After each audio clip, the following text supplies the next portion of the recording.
Pascal.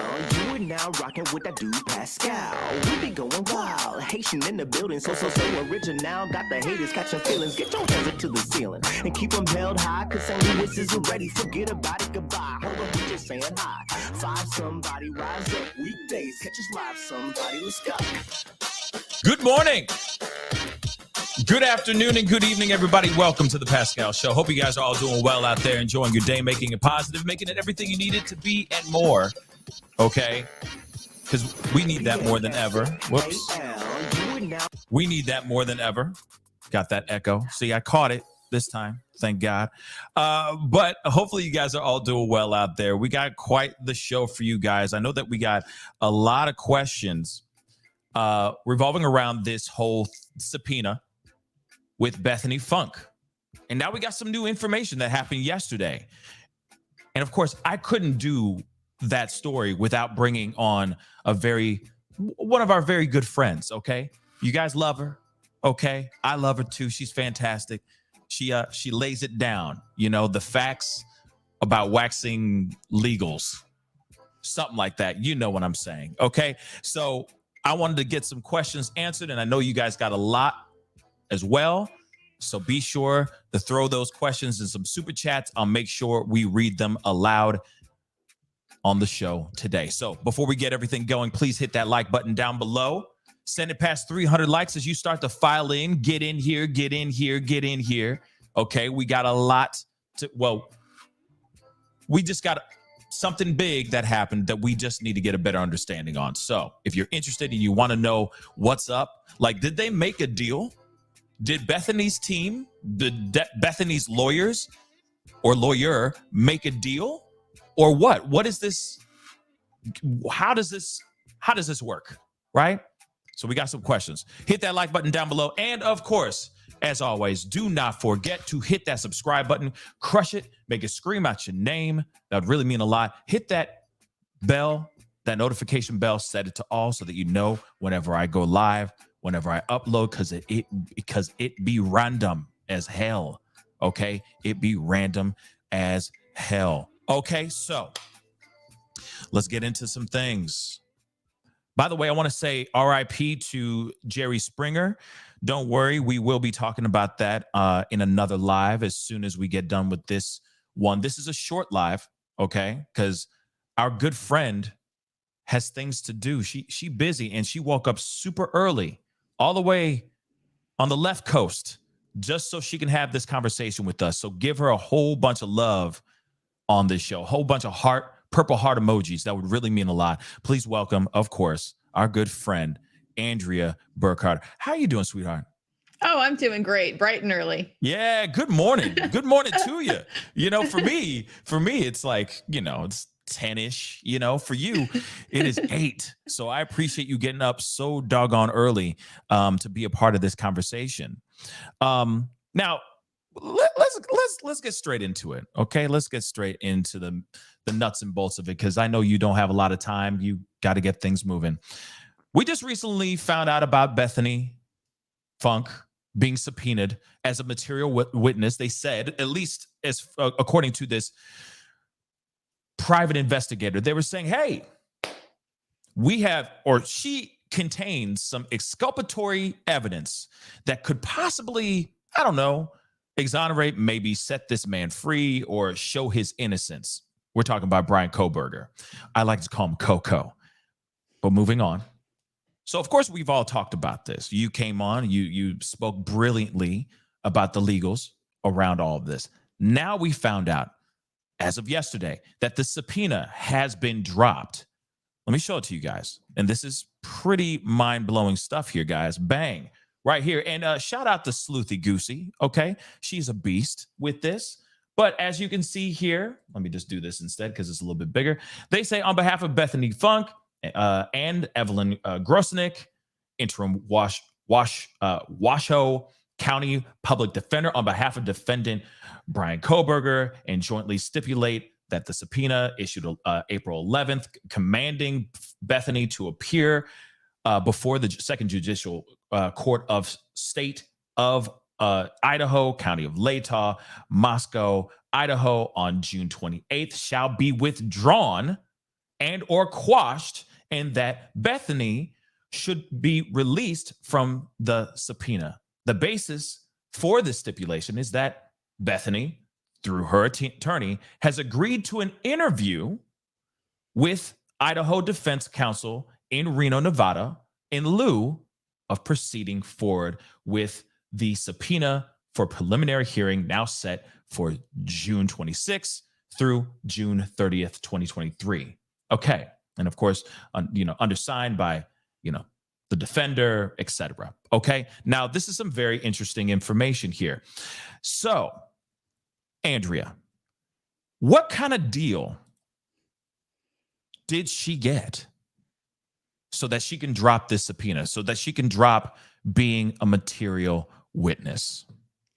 Yeah. So what this is indicating is that whatever exculpatory information that she had that led them to seek out the subpoena in the first place is not so significant that it's a game changer for determining probable cause. And the reason we know that is because they're willing to give up having her be present, be able to testify at that preliminary hearing, in exchange for the opportunity to be able to sit down and interview her and get a little bit more information about what she may know, what she may have seen, and so forth.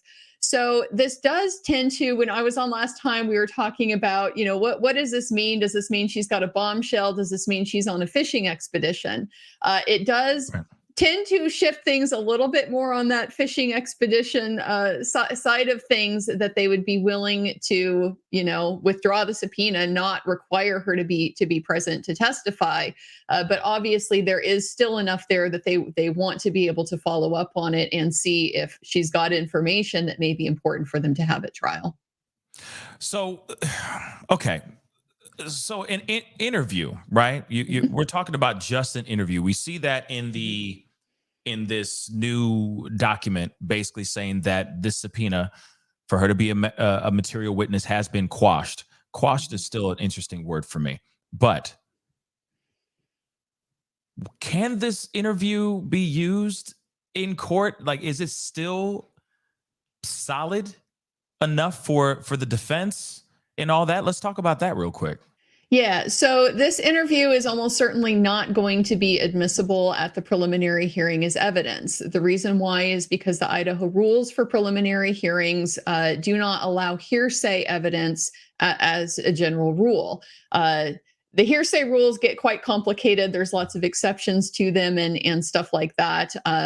But there's nothing like really on the face of what I would expect this interview to look like and for Bethany to say that would clearly fall within some type of hearsay exception that would allow them to present that testimony or that those statements without her being present and testifying to them in person at the hearing, so that the state has the opportunity to cross-examine her about it.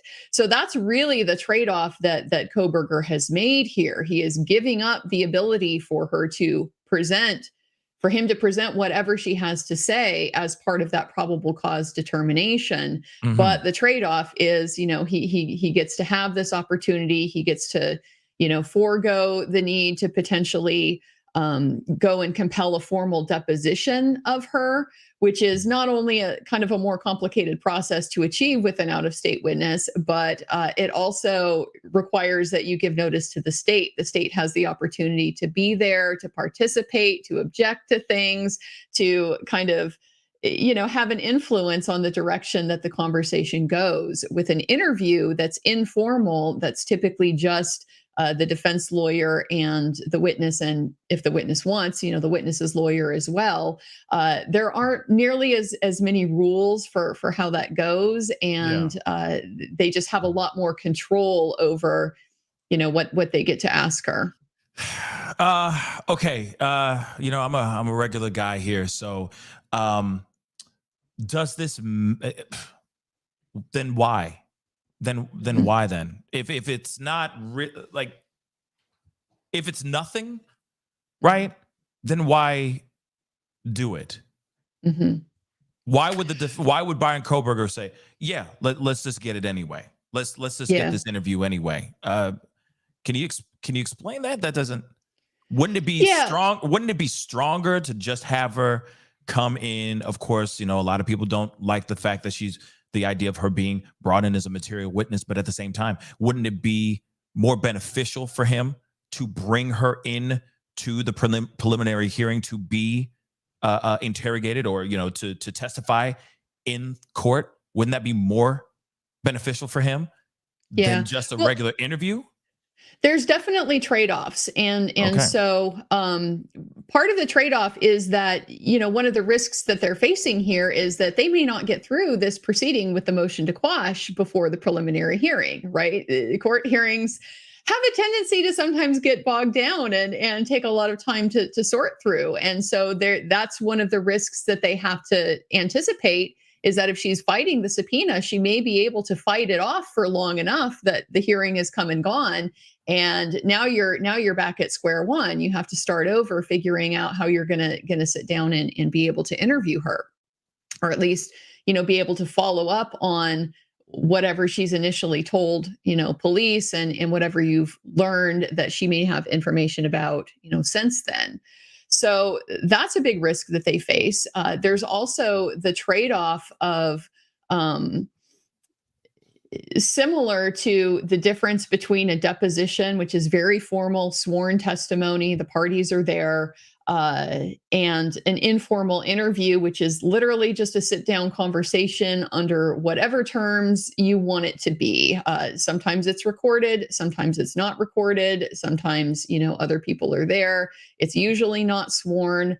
Again, that gives the defense a little bit more flexibility with where they want to go. They can often ask a lot of stuff that would be beyond what you might necessarily want to get on the record in sworn testimony. The problem with calling her cold at the preliminary hearing is that you're really going to be limited to just what she has already told police, because of that cardinal rule that you never ask a witness a question you don't know the answer to. And so it's a particularly bad forum for the kind of exploratory questioning you typically want to do when your interest is more about investigation and less about, we already know what your evidence is, and now we're just in the formal process of presenting it to the court. So that tells me that, again, what she has to say at this point may be helpful, but it's not so significant that the defense thinks this would change the probable cause determination. It's critical that she be there, because if she testifies, Bryan Kohberger could get out. That would change that calculus, that cost benefit analysis pretty substantially.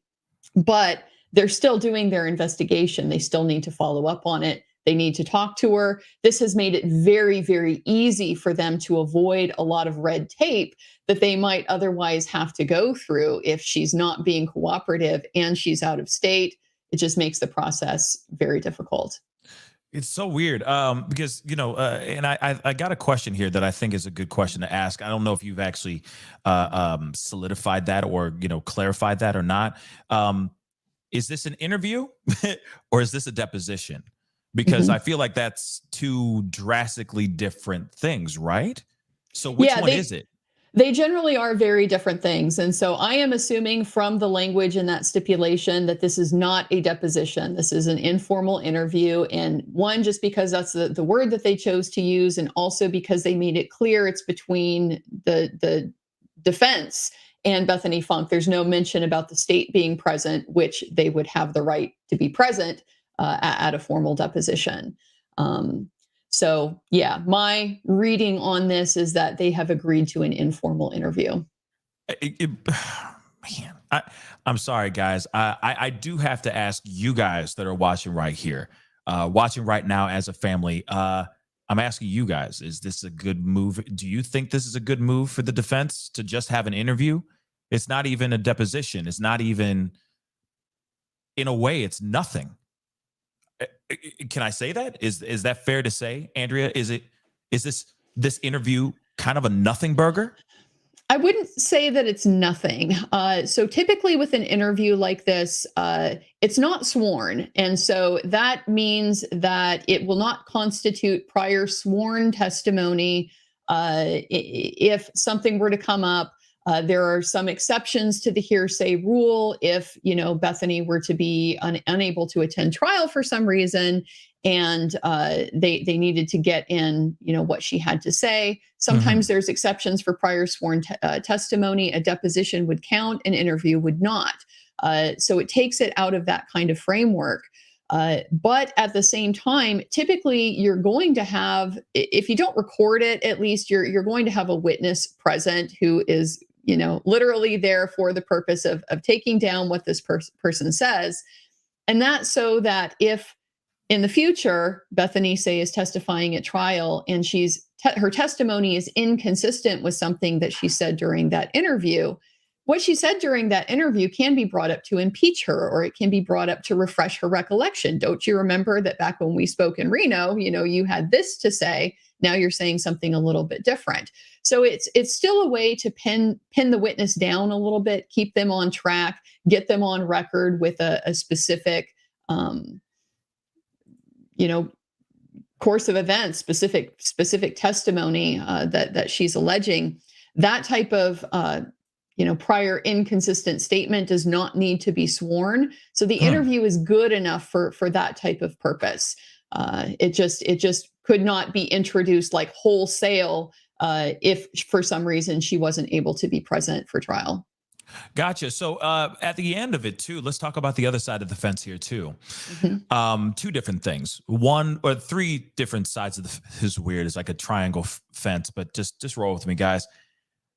We just talked about the defense and how this could benefit the defense. But on a personal level, let's talk about Bethany. Does this make it easier for Bethany, or does it make it harder for her? Because now she has to do it twice in a way. If you think about it, she's got to relive everything in this interview, and then if she is brought in for court, she's got to relive it all over again. So is this more beneficial for her that she was able to quash this subpoena or not? Let's start there first. Yeah, I think that this was beneficial for her for a few reasons. I mean, number one, anytime you're engaged in some type of legal battle, even if it's just a quash, motion to quash, it's expensive, it's stressful. It's not something that most people have to deal with. So it's obviously taken that off of the table. She gets to have this interview on her own terms, on her home court. Because the interviews are informal, then that typically is going to give her a lot of power to decide, especially if she's got her attorney there protecting her, like, look, you guys are going too far afield. You guys are being harassing. You guys are, otherwise not operating in good faith, and so at some point, she would potentially not be out of bounds to terminate the interview, if things were to go south. With a deposition, it's a little bit trickier to do something like that. Good point. And then just the bottom line, she doesn't have to do this in front of Bryan Kohberger.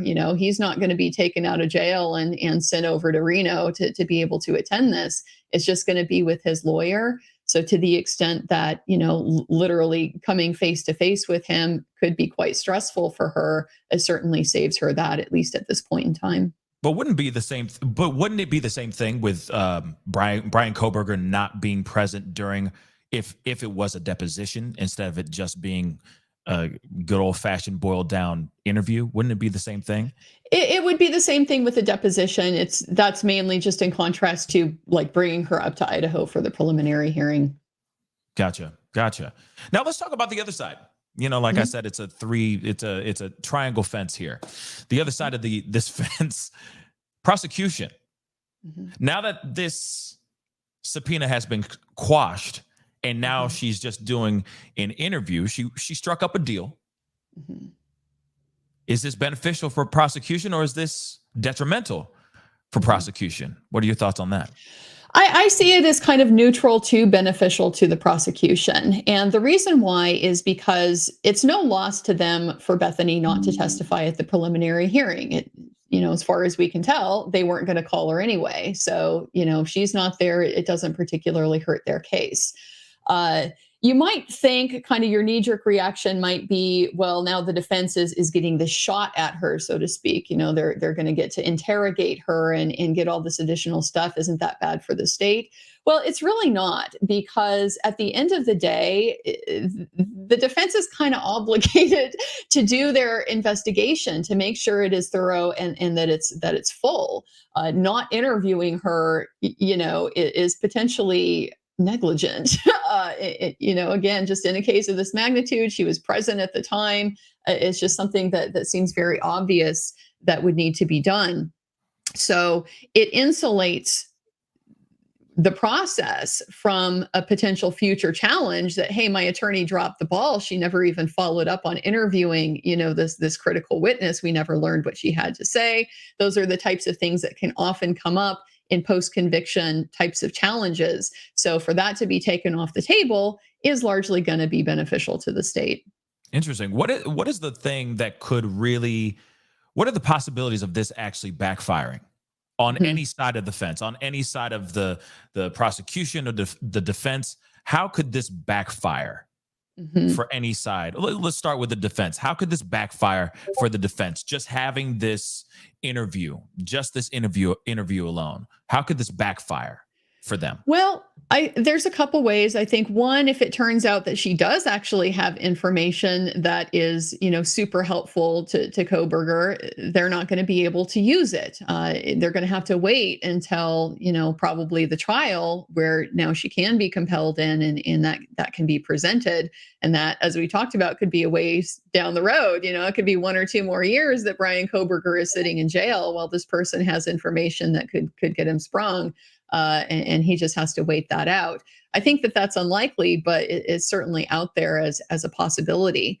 The other possibility is just that the interview may not be all that fruitful for them. Because an interview is informal, there's just it is a little bit more like a conversation, and so personalities can kind of get involved. What kind of interviewer are you? Are you good at people, putting people at ease? Are you good at getting information out of people, making them comfortable so that they want to share? We already know she's probably going to be she's not friendly. She's not going to want to volunteer stuff to the attorney for the guy who's being accused of, murdering her roommates. So there's a potential that, depending on how you handle her, that can backfire. And then the last thing I can think of too is just because I assume she's going to have her lawyer present, okay, which that would be normal. I would expect that'd be ridiculous if she didn't show up with her lawyer. I mean, that'd be absolutely asinine. But yeah, go ahead, continue, please. And so her lawyer is going to be able to get clues to what the defense is thinking, just based on where they're going with their questioning. Now, granted, this particular witness's lawyer is somewhat out of the loop, because they only have the same kind of access to the inside information about the case that we do. She's not going to be getting discovery or things like that the public hasn't seen. So she's going to, be operating a bit under limited information in terms of kind of evaluating where's the defense going with this. But nevertheless, any type of questioning is going to be showing your cards a little bit. And so this interview is not confidential. Okay. So the defense is not going to be obligated to turn over like the recording or the transcript, or really even describe the content of her statements in discovery as part of the rules in Idaho. It's considered part of the attorney work product. So they don't have to disclose that, but it doesn't mean that Bethany and or her lawyer can't just go directly to the state and tell them, here's exactly, what the defense asked me. Here's what I told them, bring them up to speed on what happened during the interview. So the state, of course, has the inside information about the investigation. And if they learn, okay, here's the questions that the defense is answering, here's the roads that they're going down, it does give them some insight into what the defense thinking is, what the strategies are, and that type of thing. So that's a trade-off as well. You do show your cards a little bit.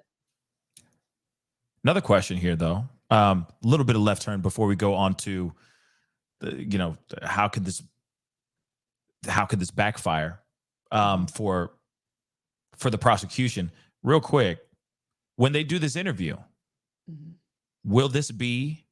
can this be out there for the public? Does it supersede the gag order that's been implemented and that has not been lifted?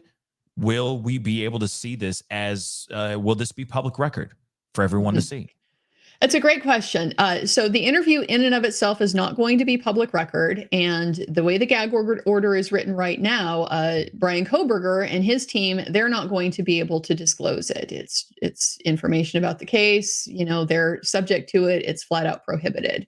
But Bethany is a witness, and Bethany, and also, arguably a victim herself of this crime.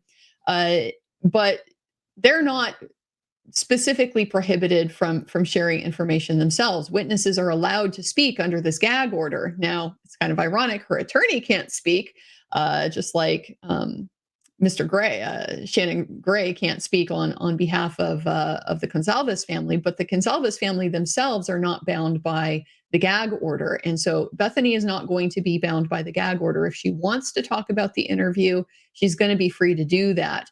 But it's not something that it's going to be out there regardless of how she feels about it or anything like that. It would basically, right. If it's out there, it's going to be that it comes from her.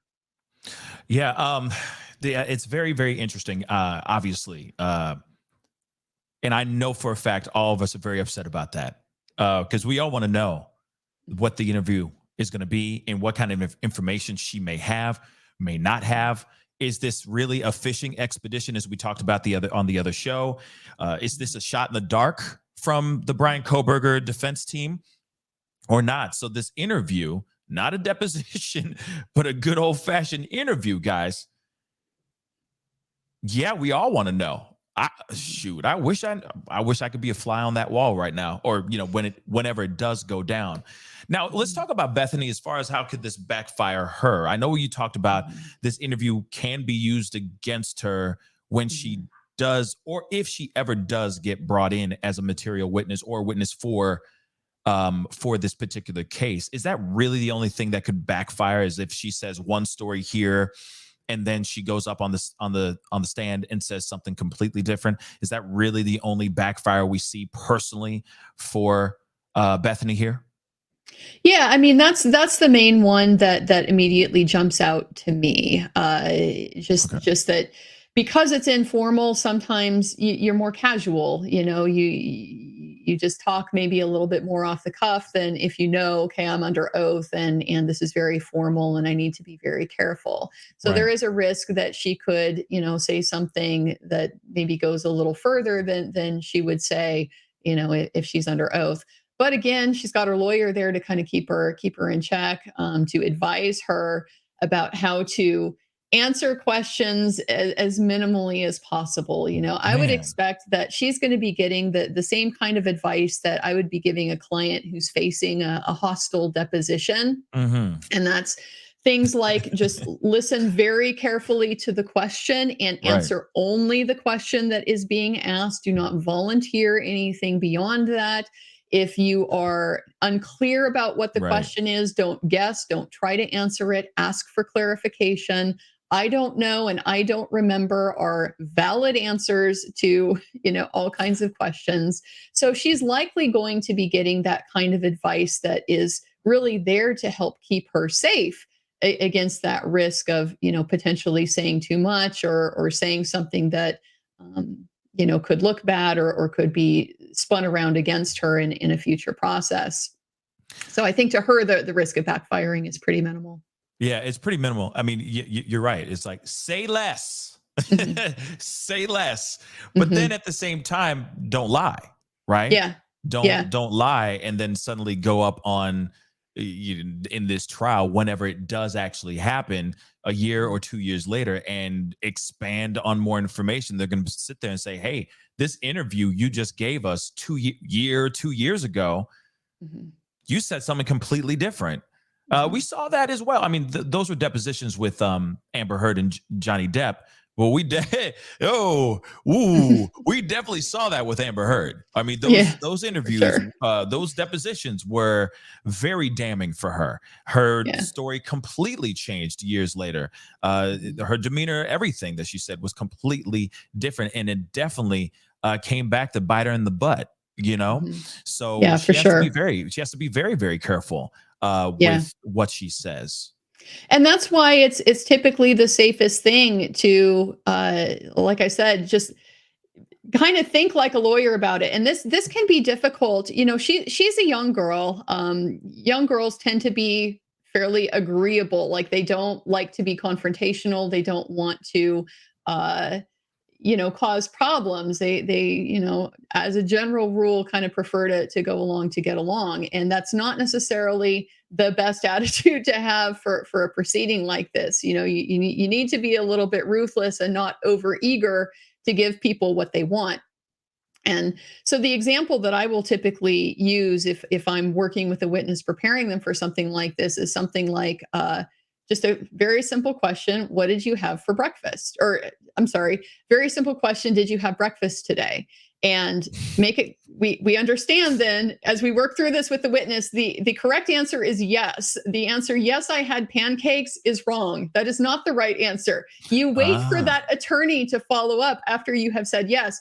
What did you have for breakfast? Okay. So you're basically just throwing the burden of extracting that information back onto the defense, so that if they don't get something, that you're still free to bring that up at trial, because I didn't lie to you. You just didn't ask me that. That was your fault. That's what's up. There you go. Hey guys, fellas, especially you fellas out there, with your ladies asking you, where were you that night? You just I was out. Did you go out? No. Yes, I went out. Yes, I went out. That is it. If she doesn't follow up, if she doesn't have that follow-up question, that's on her, fellas. Okay. And you ladies out there, you slimy ladies out there too. Okay. But yeah, don't cheat, guys. Ladies and germs, don't do that. Okay. You're better off. Just stay truthful. Okay. Stay faithful. But that's funny. That's funny. And that's good information, because I'm sure then everything she's going to say is like going to be one syllable answers. It's going to be yes, that would be the goal. No. That would be, from her attorney's standpoint, that would be a resounding victory. That would be the best possible way that you could handle this situation. Is the only answers you have are yes, no, I don't know, I don't remember. Yeah. Oh my Lord. After that interview, I'm sure her lawyer is going to be doing cartwheels going, good job, girl. You killed it. Good job. You killed it. You smashed it out the park. Let me see if there's any other questions here that I can see here really, really quick. Of course, there's a lot of people giving you a lot of love. Thank you again, Andrea. Thank you so much for coming in here for even a short live to clarify some of these things, or at least this movement. Now, here's the other thing. Is there something within this deal? Is it just the interview? Like, how does one maneuver out of, like, quash a subpoena for being a material witness and getting it all the way boiled down to an interview? How does one get that happening, and why did it happen in this particular situation? Given the fact that given the fact that they said, at least in paperwork, that she was a material witness. Can you expand on that a little bit? Yeah, well, I think, again, it just goes to the trade-off between what they're really wanting and what it's realistically possible for them to get. Given the risks that they're facing, not just that the motion to quash could bog down the preliminary hearing, but we also have heard this, stuff in the ether about the possibility they could just go ahead and go convene a grand jury and get an indictment and take away the need to have a preliminary hearing in the first place. And so now, even if you've gone and fought and gotten your subpoena and compelled her to appear, oops, that hearing's not happening anymore. So you're not getting anything out of it. You're back to square one again. So those risks are obviously something that they have to take into consideration. But it also, I think, just speaks to really the value of what Bethany brings to the case. If she had something that was absolutely dispositive, I saw somebody with a knife that looked just like Gwyneth Paltrow, nothing like Bryan Kohberger. Right. I mean, they have to have that witness there at the preliminary hearing. It's just too essential, to be able to deal that away.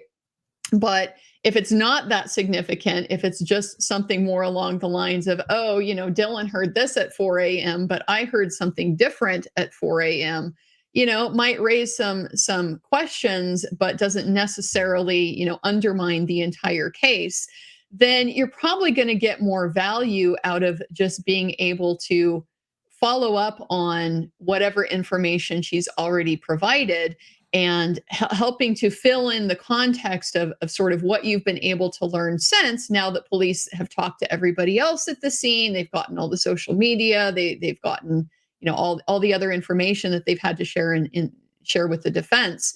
And so being able to figure out where Bethany Funke fits into that big picture is, at this point, I think we can see that's more what the defense objective is than really presenting anything critical that she would have to say. Interesting. So I got a question here. The architect just asked this. I'm confused at why they were prepping her as if she was the defendant. It's literally witness testimony. Not being open and forthcoming seems criminal. What are your thoughts on that comment right there? Well, we're lawyers. It's what we do. We don't want somebody to get in a situation where, again, you can try to be helpful and that can really backfire on you for a whole variety of reasons. Sleuthy Goosey last night shared a clip with me that was really funny. It was one of the police investigators during an early TV interview making a comment about how there wasn't. They're talking about how the killings appeared to be targeted, and the investigator was saying there's no evidence of no evidence of a burglary, no evidence of a robbery, no evidence of hostage taking, nothing like that. Mm-hmm. And it's just kind of funny because he's charged with burglary, okay? And if he gets hit with the death penalty, committing the killings in the course of a burglary is likely to be, one of the aggravating circumstances that they use to justify the death penalty. So it sounds really bad, right? This cop is talking off the cuff, and he seems to be conceding, a big piece of the defense case. And that's unfortunate because he probably just means something colloquial, like, there's no property taken. People typically think of a burglary as, going into somebody's house and stealing something. But from a legal standpoint, burglary is just entering somebody else's property when you don't have permission to do it, and your intention is to commit a crime inside. So that's the type of thing that lawyers are trying to help witnesses avoid, to just be careful with your language, to not say something that you might have to explain away down the road, that could potentially look bad or be damaging, not because you really did anything wrong, but just because people make mistakes and it happens. Yeah. And also at the same time, people overspeak too, people do talk or overshare to the point where they're like, there's a loophole we can jump through there.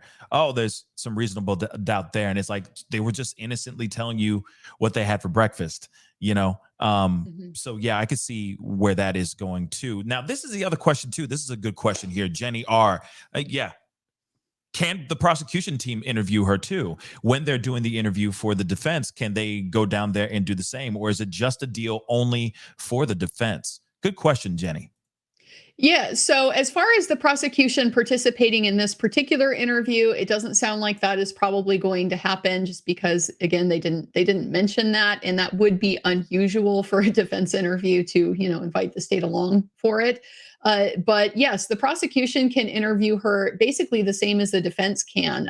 Parties don't own witnesses. It's really Bethany's choice who she wants to talk to and under what circumstances. Oh, really? If she's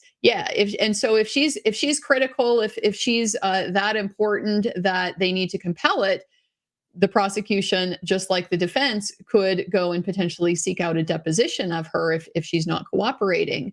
But otherwise, no, they have the same opportunity to interview her as the defense does. Interesting. You know what? That's really fascinating, because I thought it was only just defense, but she can get interviewed by anybody. So so real quick though, so you're telling me that there could be more than one interview conducted, or is there going to be just one universal interview that's going to be used and looked at by both parties?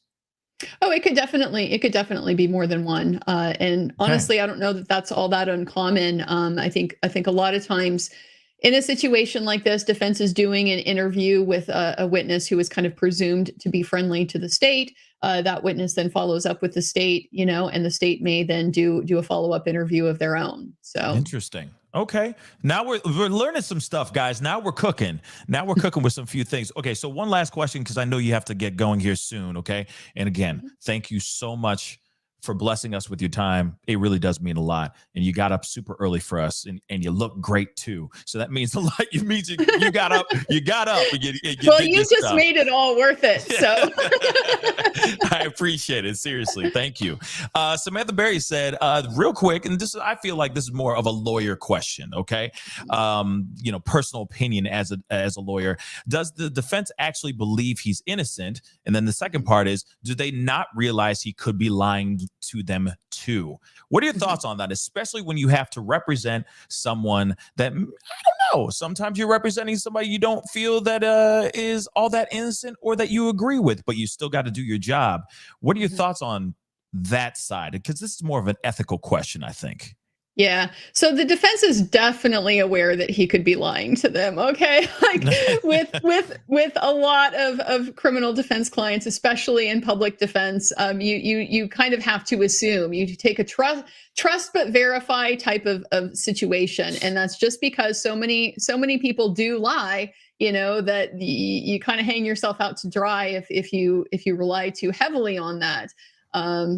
Nobody likes being in that position. So they definitely assume that he could be lying, and they're basically looking for anything independent that either corroborates what he has to say, or at least is consistent with, what he may have to say about what's happened. Do they really believe he's innocent? I mean, I can only speak for myself. I can't speak for, defense lawyers as a whole. I would say that in general, it's just not a question you ask as a defense lawyer. Your whole position is one of skepticism. It's based on withholding judgment, not imposing it. So deciding whether he's innocent or not is just not really something that defense lawyers do. We're interested in what can be proven, and is there reason to suspect? Is there reason to be skeptical of his guilt? And if there is, then what's that based on? And how can I present evidence to the jury to encourage them to take that skeptical perspective as well? Okay, because I can only imagine how tough it is for a lot of lawyers that are on the defense, for example, outside of the BK, out of Coco's situation, that will sit there and, they're like, hey, man, in their minds, they're going, yo, he was caught with the smoking gun. He's standing over the body. He's screaming that he did it. And now he's out here saying that he's innocent. And I got to defend his ass. Damn. I feel like there's a lot of lawyers that have to deal with that. And a lot of them, I understand, like, be hard to look at themselves in the mirror the next morning, having to defend somebody like this, but it's part of the job. Well, it is. And I think too, what you've mentioned is one of the reasons why personally, I public defense is my thing. Private criminal defense work, it just introduces a very different dynamic and different motivations for how you conduct yourself in this process. As a public defender, you have a little bit more freedom to, still have a conscience. I mean, to conduct the case in the way that is going to. Obviously, you're there to protect your defendant's rights. You're there to advocate, vigorously for them. But you don't have necessarily the pressure that sometimes private criminal defense attorneys have, that you need to cross lines, you need to step over boundaries, you need to do things that you find personally offensive, you need to, take positions that you think are borderline frivolous or insane or whatever. So my feeling is that it ultimately really helps you do a better job. It helps the justice system to not have that kind of financial please my client incentive as part of it. Obviously, I want my client to be happy, and I'm going to work with them as best I can to do that. But some of them, like you've pointed out, what can I do if a defendant is on video doing the killing, saying I did it, and wants to have a trial? Sometimes all you can do is just explain to somebody, here is what the jury is going to see. Here's what I think they're going to make of it. You have the right to go to trial. And if you want to go to trial, we'll go to trial. But I have to tell you, the only thing I can really argue in closing is going to be, ladies and gentlemen of the jury, your duty is to find, that the evidence proves guilt beyond a reasonable doubt. I'd ask you to be careful in making that decision. Thank you, and sit down. Exactly. All you can do is walk up to the jury and go, ladies and gentlemen of the jury, come on. Just come on, and just sit back down and just be done. I got nothing else to say. It happens. It really does. And a lot of times, because people will want to go to trial because there are long shot chances where they could win, right? Witnesses don't show up. Somebody forgets something. Somebody screws up in some way that presents evidence from coming in. So there's gamesmanship that gets into, the calculation as well. But that just, it doesn't happen all that often. So when you roll the dice and lose, Yeah. What am I supposed to say to the jury? Yeah. It is what it is. Yeah, no kidding. And I commend everybody anybody who is a defense lawyer, including yourself, that just, you got to do your job. And sometimes it's easy. Sometimes it's a cakewalk. And sometimes it's hard to prove a solid, legitimate, logical argument for the jury or for the judge to fully grasp onto and go, oh yeah, there is reasonable doubt here. So seriously, without defense, then, there'd be a lot of people locked up, a lot of innocent people too locked up. But go ahead. Something I think too that's important to remember is that, there's a lot of different personalities in lawyers as well, of course. And we don't really know any of these people all that well. We just have kind of surface level impressions of who they are based on how they've behaved. But my general impression of Ann Taylor is, she is probably a pretty empathetic person. She's doing this type of work because it's important, not because she's making a killing. She's getting all this great public exposure, all this praise for the job. She is getting paid, though. For this particular trial, she's getting paid. Her and some of the other lawyers or her assistants that are a part of this trial as well, they're getting paid. But at the same time, this is a big trial. This is a big case. This is her job. She's clearly a good lawyer, a good defense lawyer. So, sit back and just watch the fireworks, I guess. But she's also having a lot of expenses that she has to cover as well. Like, what she's getting paid is definitely not all like in her pocket.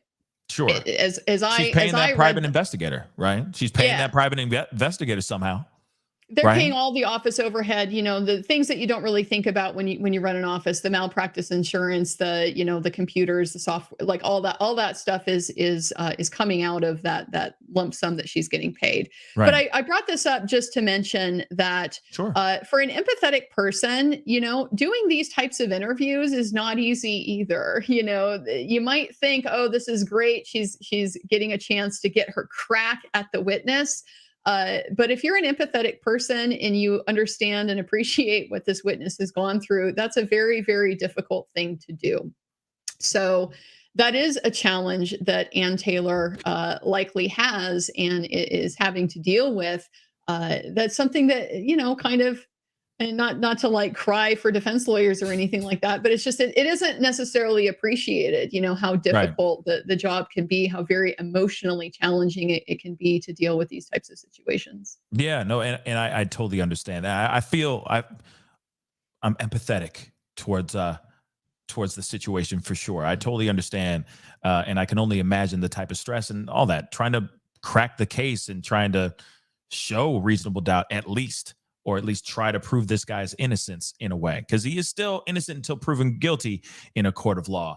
But speaking of which, I know you got things to do and other lives to save and all that too. So Andrea, thank you so much for being on. It really does mean a lot. Everybody, please, really quick, go over to Andrea Burkhart's YouTube channel. It is A Burkhart Law, or at A Burkhart Law. That's very, very simple. Go over there, check it out. She's got some really great stuff. By all means, go and follow her on the Twitter as well.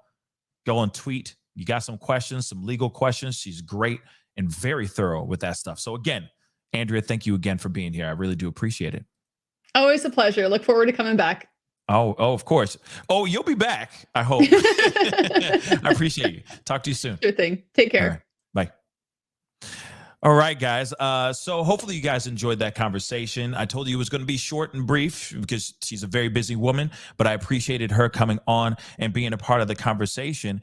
But real quick, I just wanted to say a big thank you to Estelle for becoming a member. Thank you so much. Saw that in the corner of my eye. Also, I want to say a thank you to Ellen C. for gifting 5 people new memberships. King Bob, Leo, Sophia, Roxy, Ashley Oaks. Welcome to the family. Okay. Thank you, Ellen C., for hooking everybody, those 5 people up and gifting them with some memberships. And of course, I think there's one more person that gifted somebody. I need to find it though. It just disappeared. Rianne, thank you so much for gifting Venus a membership as well. See, this is man, I love the family. We got a great family here, guys. Our family's awesome, okay? Hooking it up, helping everybody out when they need a little membership, when they need a little bit of love. So thank you guys so much for becoming a part of the family. Be sure to, of course, hit that join button, okay? Shameless plug, but this is how we keep these purple lights on, y'all, okay? So please, by all means, hey, hit that join button down below. Consider becoming a part of the family membership. It'd be greatly appreciated, okay? And hey, I hope you guys enjoyed this conversation. We got more stuff to talk about in a little bit, so be on the lookout for another couple more shows here today, okay? But I wanted to bring her on, Andrea, and talk about that new development because that's a big deal. I think that's a very interesting piece of information, and I didn't want to just come up, do a live, or do a pop-up video of just me talking about it. I'd rather bring somebody who knows the legal, that knows their in and outs of all this and can explain it to us in the best way possible. So hopefully you guys enjoyed the show. I enjoyed the conversation with Andrea. Be sure to go over to her YouTube channel. Please go subscribe to her channel. She's very, very thorough, okay? Very well informed, as you can see a million times that she's been on the show, okay? So I don't need to say it anymore. Go over there. I'll just say one last time. Go over there and subscribe to her channel, okay? She's fantastic, okay? And if you guys appreciated this conversation, please do me that solid, okay? It's very simple. Hit that like button down below. Hit it, crush it, make it scream out your name, okay? And please, again, do not forget to hit that subscribe button. Hit that notification bell to all so that you know when I go live, whenever I upload a new video, because it be random, okay? So please go do that. That'll be greatly, greatly appreciated. Anyway, it is time to get going, but I'm going to say this too. May Jerry Springer rest in peace. But I will be doing a conversation about that in just a little bit. So be on the lookout for that. Okay, guys? All right, guys. It is officially time to get going. Enjoy your Thursday. I'll see you guys in the next video. Be good to yourselves. Be good to one another. And I'll see you guys soon. This is The Pascal Show. Bye.